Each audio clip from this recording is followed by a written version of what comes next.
मैं एक विवाहित महिला हूँ। मेरी शादी को कुछ साल ही हुए हैं, लेकिन मेरी समस्या यह है कि मुझे अपने पति से बिल्कुल भी प्यार नहीं है।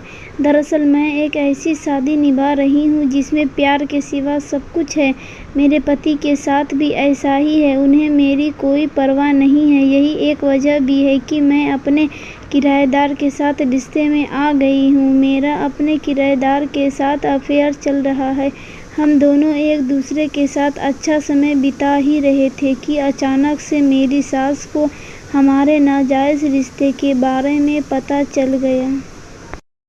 दरअसल उन्हें मुझ पर तब शक हुआ जब मैंने अपने ससुराल पूरी तरह से जाना बंद कर दिया। बात कुछ ऐसी है कि मैं अपने पति के साथ अलग शहर में रहती हूँ। मेरी सास ससुर हमारे साथ नहीं रहते हैं। मैंने पिछले काफ़ी समय से अपने ससुराल जाना बंद कर दिया था, लेकिन हर वीकेंड पर मेरे पति अपने पेरेंट्स के मिलने जाते थे। मेरी सास ने मुझसे इस बारे में कई बार पूछा भी, लेकिन मैं हर बार कोई न कोई बहाना बनाकर उन्हें टाल देती थी। हाल ही में ऐसा हुआ कि मेरी सास अचानक से मुझसे मिलने आ गई। उन्होंने मुझे अपने किराएदार के साथ संबंध बनाते हुए देख लिया। इस दौरान मैं उनसे कुछ भी नहीं कह सकी। उन्होंने भी मुझसे अभी तक कुछ नहीं कहा है, लेकिन उनकी चुप्पी से मुझे काफ़ी डर लग रहा है। मैं नहीं जानती कि वो मेरे साथ क्या करेगी। मैं नहीं चाहती कि यह शादी ख़त्म हो। ऐसा इसलिए क्योंकि मेरा अफेयर केवल मेरी ज़िंदगी में उस खालीपन को भरने के लिए था जिसे मेरे पति चाहकर भी पूरा नहीं कर पा रहे थे। कहती है कि मैं समझ सकती हूँ कि यह पूरी स्थिति आपके लिए कितनी परेशान करने वाली है।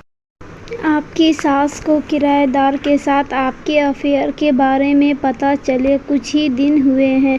उन्होंने अभी तक आपसे कुछ भी नहीं कहा है। आप भी नहीं चाहती कि आपकी शादी ख़त्म हो जाए, लेकिन आपको समझ नहीं आ रहा है कि आगे क्या करना है। आपकी बातों से मुझे ऐसा लगता है कि आप अभी भी बहुत सी चीज़ों को लेकर गुमराह हैं।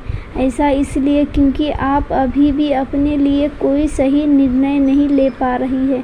आपको समझ नहीं आ रहा है कि आप अपनी ज़िंदगी से क्या चाहती हैं। आप केवल इस बात को लेकर चिंतित है कि आपकी सास आपके बारे में सब कुछ जानती है।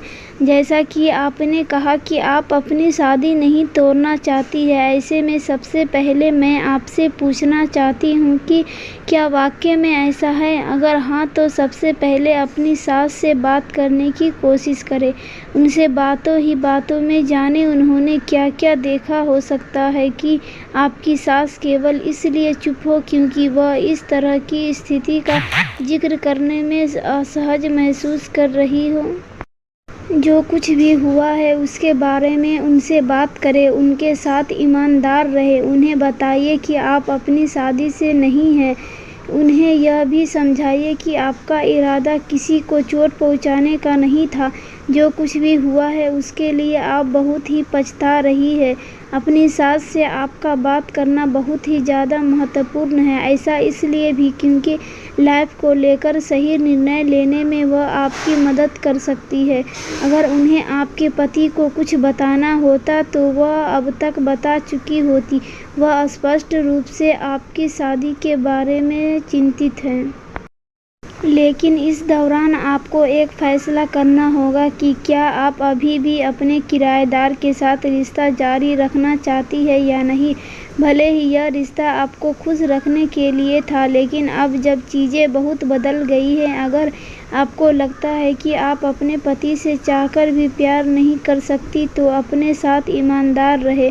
आपको ऐसी स्थिति में रहने की कोई ज़रूरत नहीं है जिसमें बने रहने के लिए केवल आप खुद को धकेल रही हो। जो चीज़ें आपके लिए काम नहीं कर रही है उनसे अलग हो जाना ही बेहतर है। वहीं अगर आप अपने रिश्ते को एक और मौका देना चाहती है तो आपको अपनी शादीशुदा ज़िंदगी पर बहुत काम करना पड़ेगा। अपनी भावनाओं को संसाधित करने के लिए समय निकालें, अपनी आवश्यकताओं को उजागर करें, अपने पति के साथ विश्वास और संबंध बनाएं, उन्हें इस बात का एहसास कराएं कि आपको उनकी कितनी ज़रूरत है। इस सब में अपनी सास की मदद मांगने से न कतराएं। उन्होंने आपसे ज़्यादा दुनिया देखी है, वह जानती है कि चीज़ों को किस तरह से संभाला जा सकता है।